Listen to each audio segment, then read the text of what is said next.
Are you worried about the money in your bank? And who is exactly going to pay for all these bank failures that we keep hearing about? Well, let's talk about this for a minute because you've probably heard about FDIC, the Federal Deposit Insurance Corporation.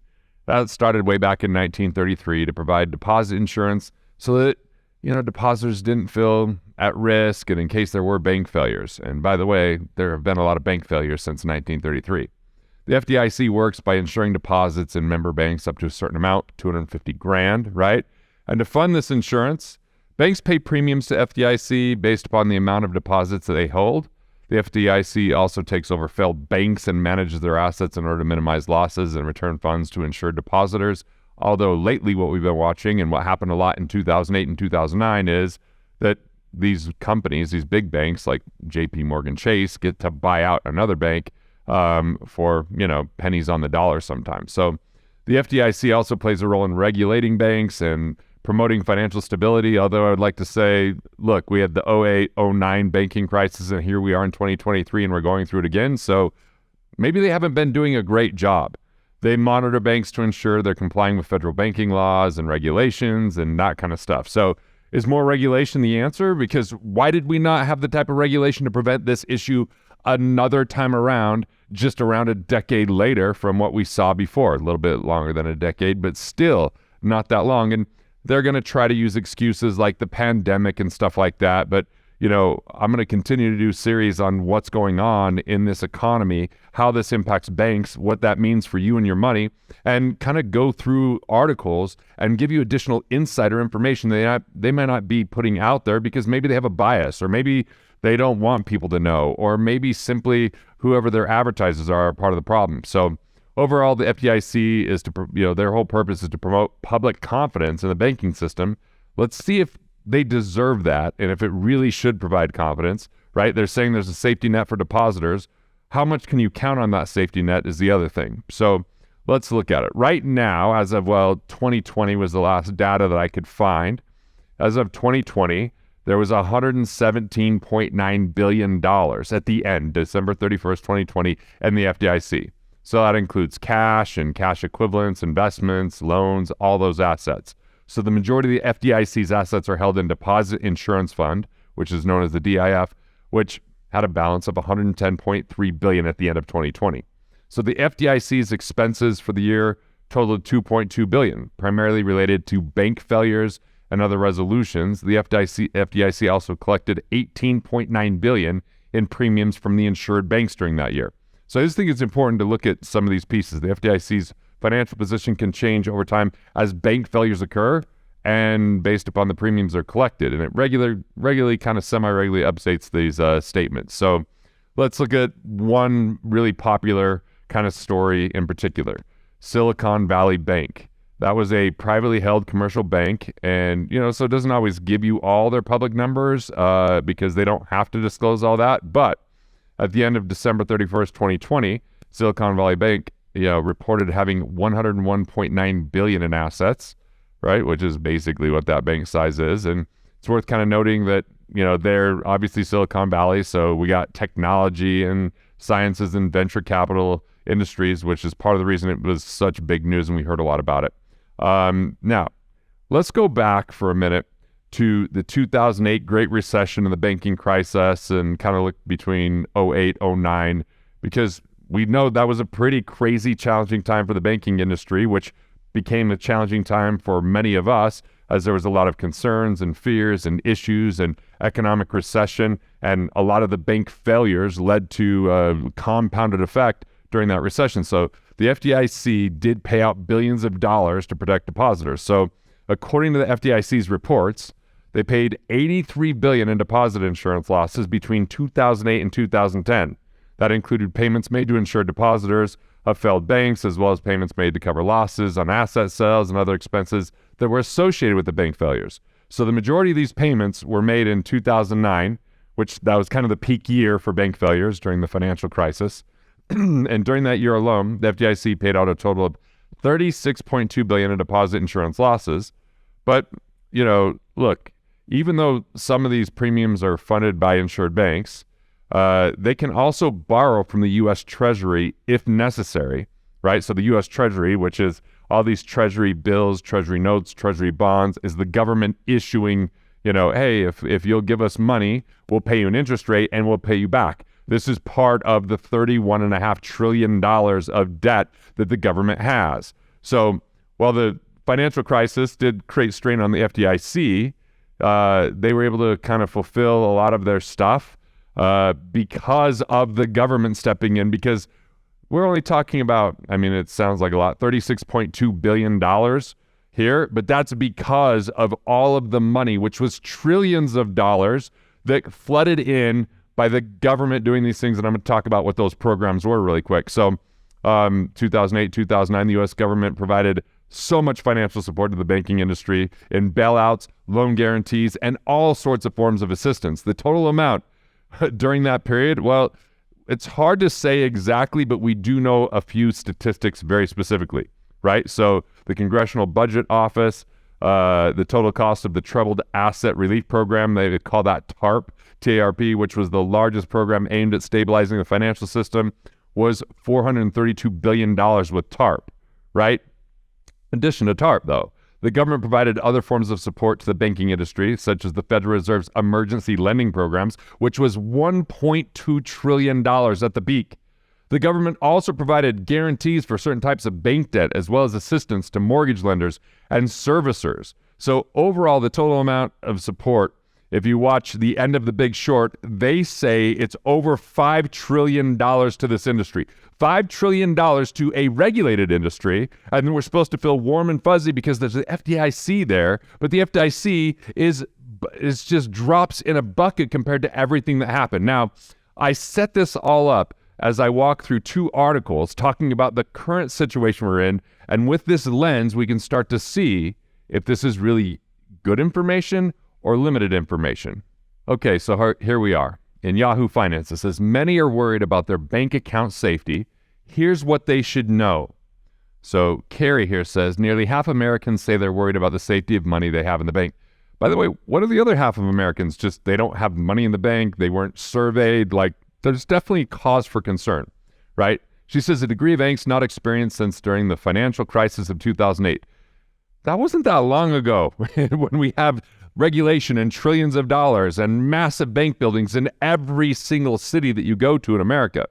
So a total of 48% of U.S. adults said they're concerned about their money, including 19% who are very, which I think, I would probably be more than that 19%, and 29% who are moderately worried, according to a Gallup poll of 1,013 adults that was conducted April 3rd through 25th. Now, part of the thing is, I know that the government's going to, just like they're talking about, we're going to raise the debt ceiling. Of course they are. There's so much in the news cycle to get people to say we have to raise the debt ceiling, which continues to condone overspending. They have their excuses, but look, who feels like they've done an amazing job? Look at the different, it doesn't really matter what political party. I don't see a lot of people like, I think they handled everything really great.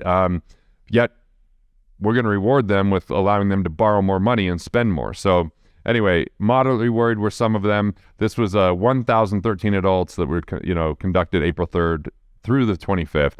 And this is after Silicon Valley Bank, Signature Bank, and before that, the takeover of First Republic Bank. So there's a notch above the 45% who reported they were very or moderately worried in September 2008. The last time Gallup gauged Americans' concern about their money held in banks or other financial institutions. So in reality, most Americans have nothing to fear, it says, because they have their money set aside in FDIC-protected bank accounts where it's secure. Okay, again, FDIC has like $110 billion that is set aside. 110. So we look at, what was the size of Silicon Valley Bank? I think it was that size or bigger. We'll get to that here in a little bit. It was a pretty substantial bank. So one bank, it's not like their assets go to zero, but this is why I'm a little concerned about this article. Just being like, don't worry about it. It's secure. That said, the results are a troubling sign of eroding confidence in the U.S. banking system for good reason. She then says it's also unclear whether Americans' heightened concern about their own deposits reflects a lack of awareness of the protections for small accounts provided by federal deposit insurance. This is what Megan Brennan, a senior editor at Gallup, told Yahoo Finance, or the fear of a snowball effect that could bring down federal insurance as well. Well, look, FDIC doesn't have nearly that much money, considering half of the banks are insolvent according to other articles right now. Insolvent meaning if people want to take their money out, they're not going to be okay because of, number one, fractionalized banking. More than $1 is lent out. The dollar's lent out more than once. And because of rising interest rates has created a problem with their portfolios that have a lower interest rate that now have lost value, because if you can go get a higher interest rate, why not go buy the new bonds instead of the old bonds? Even though they're supposedly very risk-free, treasuries or low-risk treasuries, but then we have people like Janet Yellen saying if we don't raise the debt ceiling, we could default on the so-called unlimited taxing power of the United States. So there's a lot of information out there that's conflicting. Now in this, it says lower-income adults, those without a college degree, and Republicans are more worried about than their counterparts, she added. Worry amongst these groups may be higher because they do not know about FDIC insurance. Again, we started this talking about what is the size of FDIC, and how much do they actually have in that fund versus what the size of this problem might be. And we used 2008 to kind of look at this and say, well, in 2008, there was over $5 trillion that was kind of moved to the banking industry, but we talked about 1.2 billion that came in from certain government programs and almost $500 billion that came in from TARP. So that is because FDIC was inadequate. The question is at 31.5 trillion and them being concerned about the debt ceiling being raised, how are we going to handle this kind of so-called perfect storm? Now, am I panicked? No, because there are solutions, but I do want to show you there's more to these articles than what meets the eye and help give you different ways to think. And I'll get to the solutions here at the end, but I want to identify what the problems are. So it's saying is the bottom line, is your money safe in a bank account? The simple answer for most of us is yes. I don't believe that is great advice considering the data that's out there. From insolvency to what would happen if the government, has to go and borrow more money to bail this out, what that means to the economy, what that means to inflation. And now that they're raising interest rates for a problem that was created by the Federal Reserve by printing massive amounts of money through a process called quantitative easing, now they're doing quantitative tightening and raising interest rates, which has been very difficult on a lot of people. Yet, that doesn't mean the prices have gone down. The price of hotels have gone up during that time. The price of since they've really raised interest rates, the price of flights have gone up, and they're just saying we'll provide it to less people with a higher price. So I have an entire other article I read about that I'm going to dissect on that, so we can get to the bottom of what are we being told is the only way to battle inflation is to raise interest rates, but maybe it was not to print money in the first place. And now that it's been printed, and now the interest rates are rising, we have a problem in our banking system because they're losing value on their existing liquid accounts that are in treasuries because higher interest rates lower that value for the existing people that already had it. So FDIC covers up to $250,000 per depositor per bank. So for a lot of people, maybe that's not a worry. Then again, are you concerned about FDIC, right? So what spooked many customers of Silicon Valley Bank until the government ensured that all deposits would be paid back, right? Now they're stepping in, is that their deposits far exceeded that insurance amount. Fortunately, that's largely not the case for everyday Americans, right? And that is true. Silicon Valley Bank had people that had more than $250,000 in there. But again, I'm questioning is the FDIC solvent, or are they going to have to tap into treasuries, which Janet Yellen is saying that we could possibly default on if we don't raise the debt ceiling, which allows for more money to come in if Congress and the House and everything agrees. But again, do we really just want to keep borrowing money? Is that the solution? I think value creation is the solution. I think stewardship and learning how to handle our finances is a better solution. Not tipping the government, overpaying on taxes. Instead, put that in your own bank account, or maybe not bank account based on what we're talking about here today. Or there's so many other things that we can get to here. So these depositors are fully backed by the U.S. government. Yeah, the U.S. government that we're seeing problems because Brazil and China saying, hey, we don't want to use the U.S. dollar for trade anymore. That's kind of a concern. The U.S. government, who's $31.5 trillion in debt, and talking about a problem with the debt ceiling, which, by the way, of course they're going to raise the debt ceiling. Let me just spare you the suspense. They make bad decisions and they just spend more money. That's kind of what happens. See, this is very different from all these SVB depositors, Silicon Valley Bank, which are tech companies where they had more. Okay, they're just kind of repeating that. Here's what to know about FDIC insurance. What's insured? To insure bank deposits, Congress establishes the FDIC, an independent federal agency under the Banking Act of 1933, which I already talked about, right? And this came after the Great Crash in 1929. The FDIC is funded by premiums that banks and savings institutions pay for coverage. But then again, they only have $110 billion. There's a lot more money at stake if all these banks go out of business, right? So it's in talking about the different types of accounts that insurers, checking accounts, savings accounts, CDs, that kind of stuff. And the agency's insurance is broken down by ownership categories. There are 8 account ownership categories, single, joint. Like, this is all just kind of the basics that you could easily read about.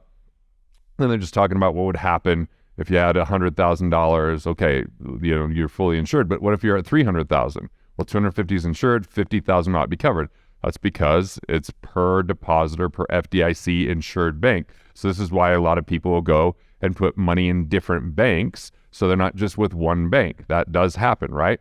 So this is if you moved 100,000 in CDs to Bank B, then the 200,000 at Bank A, Bank B would totally be covered by FDIC insurance. All right, so that's pretty simple. Now, if you're uncertain whether your money is federally insured, there's an FDIC tool called the Electronic Deposit Insurance Estimator. You don't really need to know too much. It's pretty simple and straightforward. But what they're saying is not covered is investments and crypto assets and mutual funds and annuities. And annuities are backed by a different guarantee association with life insurance. They say life insurance policies. Yeah, that's not FDIC. They have their own insurance here in the state of Utah. It's never been tapped into, where we know the FDIC was tapped into quite a bit, $36 billion in 2009 alone, right? And that's only because the government stepped in. We went to treasuries, we went to TARP, we went to all this other money, so it didn't completely tap out FDIC. But FDIC would have been tapped out just by Countrywide and IndyMac and some of those big businesses that went under if it wasn't for the government stepping in beyond what their little regulatory FDIC is supposed to do. I feel like it's a lot more warm and fuzzy than it is reality, because it's really that we just go tap into the taxpayer. But everybody feels good. Oh, the FDIC, it's premiums paid by the bank instead of the taxpayer. But guess what? They did so little, like less than $100 billion during one of the biggest banking crises. Yet there was $5+ trillion that came in from the government and those types of agencies. So that's kind of crazy. There's credit unions that have insurance as well, so you can look at that. There's Securities Insurance Protection Corp against your brokerage account, so there's that as well. So there are alternatives here, but I just thought it would be important to take a look at this and say they're telling you that you should feel safe, you shouldn't even worry. It says one thing to remember: bank failures are rare. This is not something I agree with. Before the Silicon Valley Bank failure, the last bank to fail was in October 2020. Since 2001, there have been 564 bank failures, the majority coming from 2007 to 2009 during the recession. There are around 4,700 FDIC insured banks as of December 2022. So 565 out of 4,700. Yeah, but also, what about all those banks that got bought by other banks? Like, are those included in the 564 bank failures? Like, I think that we have to take that into consideration. Mergers that happened that were not really, fully valued. So this is, this is part of the story, but I want to help you understand that don't just feel like, oh yeah, I got my money in the bank and everything's fine. And it's not necessarily the same panic of, oh, a bank went under, all of them are going to go under, but the system is problematic. And do we really want that to be on the backs of the taxpayer again if we can make better choices along the way? That's why I personally put my money into cash flow banking, where I have cash value, where they haven't lent that money out over and over again like they do inside of a bank. And it's, so it's not fractionalized and it's much more stable. And we saw that because these mutual life insurance companies didn't have the going out of business situation that we saw with all the banks. And they didn't have to tap into their state associations that guarantee the funds up to, hundreds of thousands of dollars per policy. So, this is the thing. We're being there's a lot of propaganda to get us to believe in banks when they might not be worthy of taking your money. Hey, thanks for watching. I appreciate it. And if you're enjoying these videos, well, there's good news. More where that came from. So go ahead and click through and watch the next video now.